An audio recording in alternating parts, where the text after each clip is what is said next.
ஓம் மங்களேஷாய வித்மகே சண்டிகா பிரியாய தீமகி தன்னோ சம்ஹார பைரவ பிரச்சோதயாது. நெக்ஸ்ட் ஜென் ஆஸ்ட்ரோ நேயர்கள் அனைவருக்கும் ஆஸ்ட்ரோ பூர்ணாவின் அன்பார்ந்த வணக்கங்கள். இன்னைக்கு நாம பார்க்கக்கூடிய பதிவு மே மாத பலன்கள். இந்த மாத பலன்கள்ல மாத கிரகங்கள் ஆகப்பட்ட அந்த சூரியன், புதன், சுக்கிரன், செவ்வாய் 45 நாட்களுக்கு ஒரு முறை பயிற்சியாகும். இந்த மாத கிரகங்கள் பயிற்சி ஆகும் போது இருக்கக்கூடிய பலன்களை பற்றி தான் நம்ம இந்த மாதத்துல இருக்கக்கூடிய பலன்களாக கணிக்கிறோம். இந்த மாதத்துல இருக்கக்கூடிய அந்த சூரியன் அப்படின்னு சொல்லக்கூடிய நவகிரகங்களுக்கு தலைவனாகப்பட்டவர் இந்த மேஷ ராசியில இந்த மாதத்துல உச்சம் பெற்று இருக்கிறார். இந்த மாதத்துல அவர் 15ஆம் தேதி அந்த 2ஆம் இடமான அந்த காலபுருஷனுக்கு 2ஆம் இடமான ரிஷப ராசிக்கு பயிற்சி ஆகிறார்.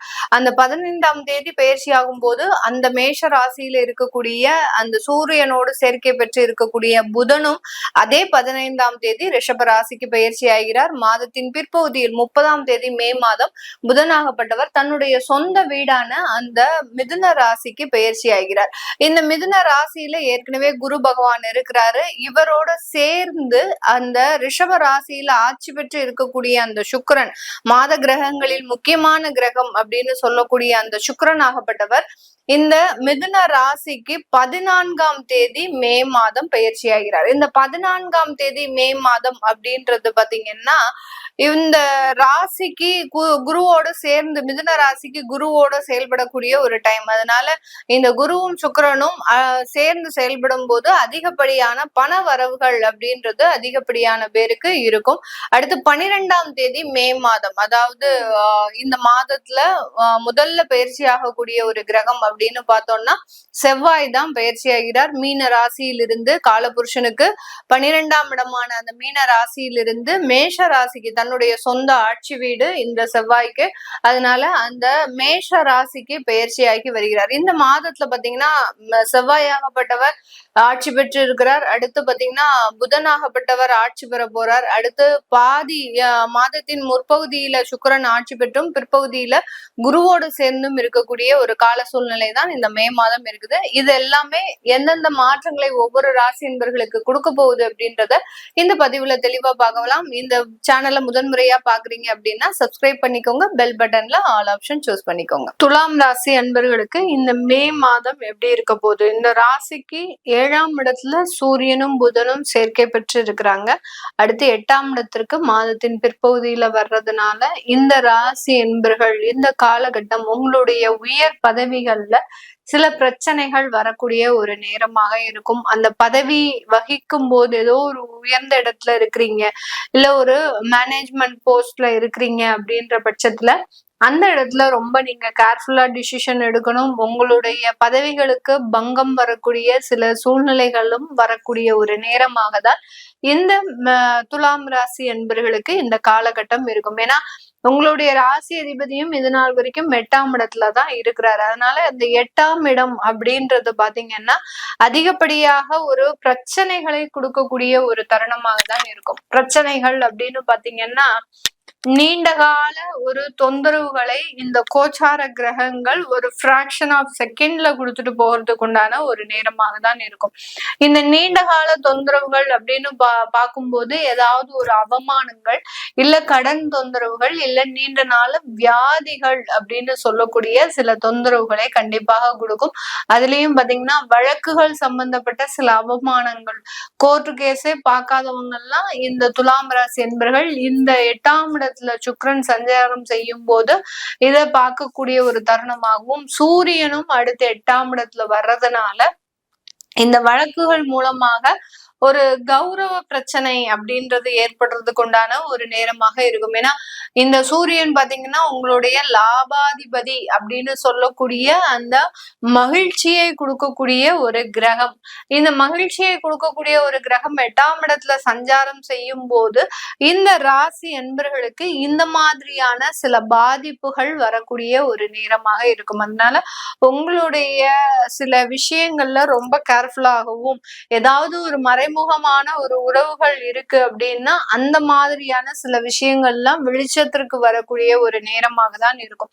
பெண்கள்னால நிறைய பிரச்சனைகள் இந்த மாதத்துல பாத்தீங்கன்னா இந்த மே மாதம், அடுத்து பாத்தீங்கன்னா கடந்த மாதத்துலயும் இந்த துலாம் ராசி என்பவர்களுக்கு பெண்கள்னால பிரச்சனை, அடுத்து பாத்தீங்கன்னா பண வரவுகள்னால பிரச்சனை, வருமானம் வந்தாலும் அந்த வந்த வருமானத்தை ஏதோ ஒரு இடத்துல நீங்க செலவு செய்யக்கூடிய ஒரு நேரமாக தான் இந்த துலாம் ராசி அன்பர்களுக்கு இருந்துட்டு இருக்குது. இந்த மாதிரியான சில தொந்தரவுகள் இருந்து இந்த மாதத்தின் பிற்பகுதியில தான் இந்த துலாம் ராசி என்பர்கள் மீண்டு வரக்கூடிய ஒரு தருணமாக இருக்கும். இந்த காலகட்டம் இந்த துலாம் ராசி என்பர்களுக்கு வேலை வாய்ப்புகள் எல்லாமே வெளியூர் வெளிநாட்டுலதான் கிடைக்கிறதுக்கு உண்டான ஒரு நேரம்.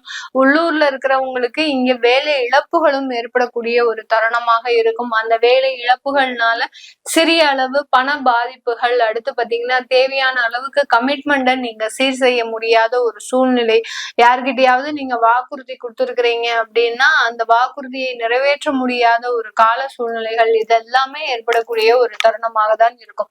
ஏன்னா இந்த துலாம் ராசி என்பவர்களினுடைய ஆறாம் இடத்துல செவ்வாய் சனி சேர்க்கை, அடுத்து பாத்தீங்கன்னா செவ்வாய் 12ஆம் தேதி 7ஆம் இடத்திற்கு சஞ்சாரம் வர்றதுனால இந்த மாதிரியான சில விஷயங்கள்ல உங்களுக்கு பாதிப்புகள் ஏற்படுறதுக்கு உண்டான ஒரு நேரம். அப்போ எங்களுக்கு துலாம் ராசி என்பவர்களுக்கு இந்த மாதத்துல பெரிய அளவுக்கு நன்மைகள் நடக்காதா அப்படின்னு கேட்டீங்கன்னா கண்டிப்பாக நன்மைகள் நடக்கக்கூடிய ஒரு நேரம். எப்ப நடக்கும் அப்படின்னா மாதத்தின் பிற்பகுதியில, அதாவது குரு சுக்கிரன் சேர்க்கை ஏற்படும் போது, இந்த சுக்கிரனாகப்பட்டவர் 14ஆம் தேதி மே மாதம் அந்த குருவோட 9ஆம் இடத்துல பாக்கியஸ்தானத்துல சேர்றார். அந்த பாக்கியஸ்தானத்துல சேரக்கூடிய அன்றைய தினத்திலிருந்தே உங்களுக்கு சில மாற்றங்கள் கண்டிப்பாக வரும். வேலை இல்லாதவர்களுக்கு வேலை வாய்ப்பு வரும். பிசினஸ்ல லாஸ் இருந்தது அப்படின்னா அது எல்லாமே ரெக்கவர் பண்ணக்கூடிய ஒரு சூழ்நிலை. சில பேர் பிசினஸை விட்டு வெளியேறி இருப்பாங்க, எனக்கு இந்த பிசினஸே சரிப்பட்டு வராது அப்படின்னு சொல்லக்கூடிய நபர்கள் கூட மீண்டும் அந்த வியாபாரத்தை ஆரம்பிக்கிறதுக்கு உண்டான ஒரு நேரம். பெண்கள் அவர்களினுடைய சுய வருமானத்திற்காக சில முயற்சிகளை எடுக்கக்கூடிய ஒரு தருணம். இந்த மாதிரியாக அந்த 9ஆம் இடத்துல குரு சுக்கிரன் சேர்க்கையாகப்பட்டது இந்த துலாம் ராசி என்பவர்களுக்கு ஒரு சுயமரியாதையை அளிக்கக்கூடிய ஒரு தருணமாக இருக்கும். அந்த சுயமரியாதையின் மூலமாக உங்களுடைய வாழ்க்கை மீண்டும் புத்துணர்ச்சி ஆகிறதுக்கு உண்டான ஒரு நேரமாக தான் இந்த மே மாதம் இந்த துலாம் ராசி என்பவர்களுக்கு இருக்கு.